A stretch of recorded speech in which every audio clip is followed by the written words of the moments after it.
Yesterday, we saw yet another attack on those whose voice literally goes unheard, our nation's undocumented population. Today, we have seen this administration, and previously during its campaign, continuously demonize this community to the point of where hate crimes against Hispanics are now routine practice, where Hispanic children are being threatened, bullied, and in cases beaten in the very schools we teach them to be good and upstanding Americans. This is occurring to both citizens and non-citizens alike, here in Wisconsin and across the country. And then we see those who truly do have hate in their hearts, feel emboldened, and go after other minorities, whether it be for their religion, their color of their skin, or their sexual orientation. I do not believe this is the nation we want to be or become. There's a clinical term called the illusory truth effect. It's been proven time and time again that when people hear a falsehood and know it's a falsehood, when they continuously hear that falsehood over a period of time, they begin to accept it as truth.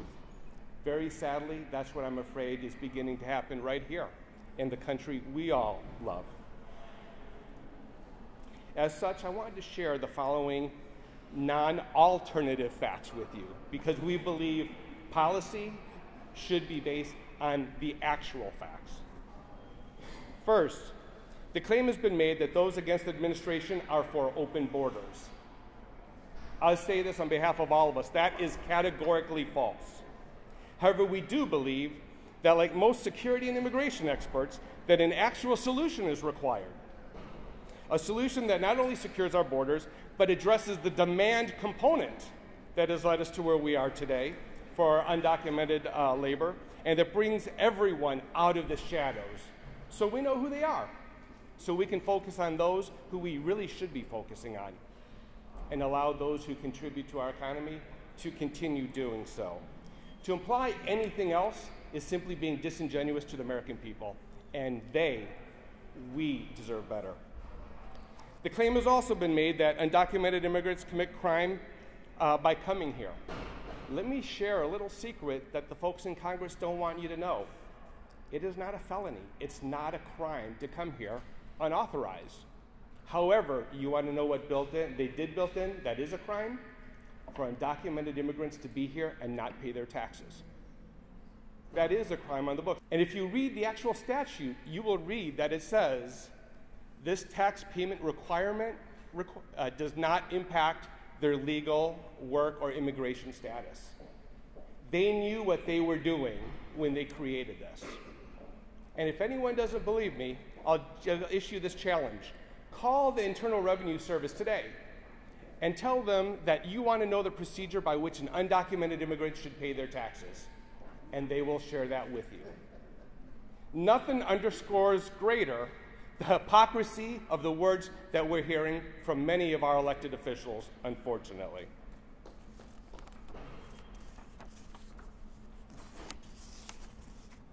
So, for those saying that people came here illegally and they should leave, let me just say, by and part, many of these people came here obviously to improve the lives of their families and are participating in a system that was legally set up for them.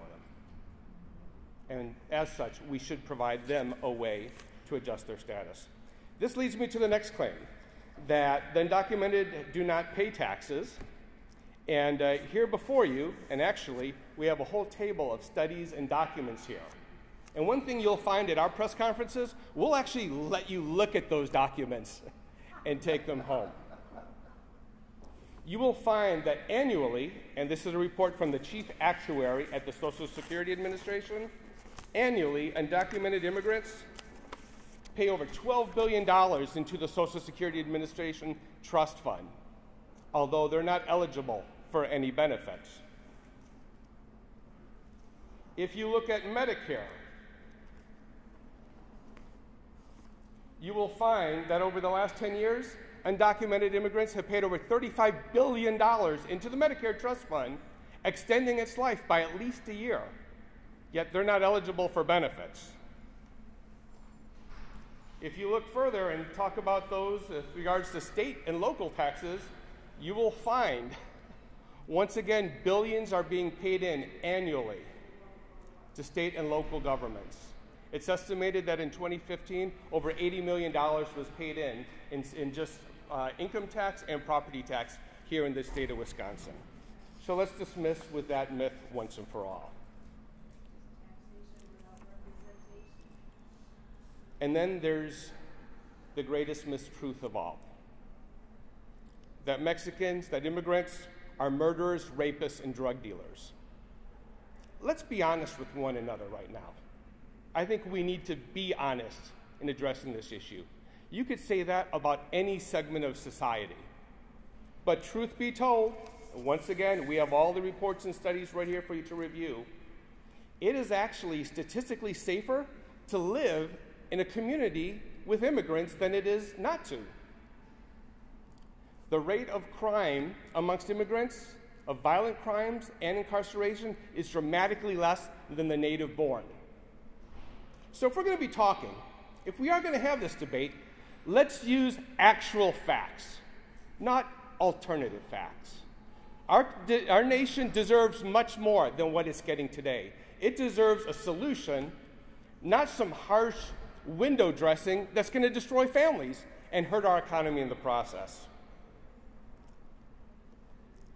It's time we stop letting those who are trying to divide us.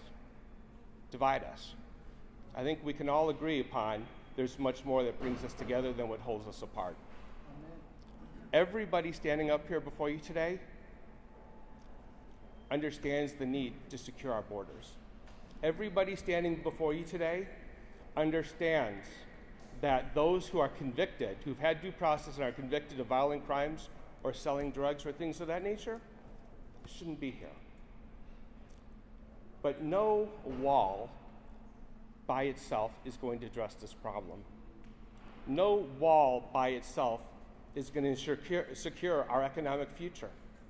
And no wall is going to help the United States continue to hold up the mantle as being the champion of human rights, the champion of the human spirit.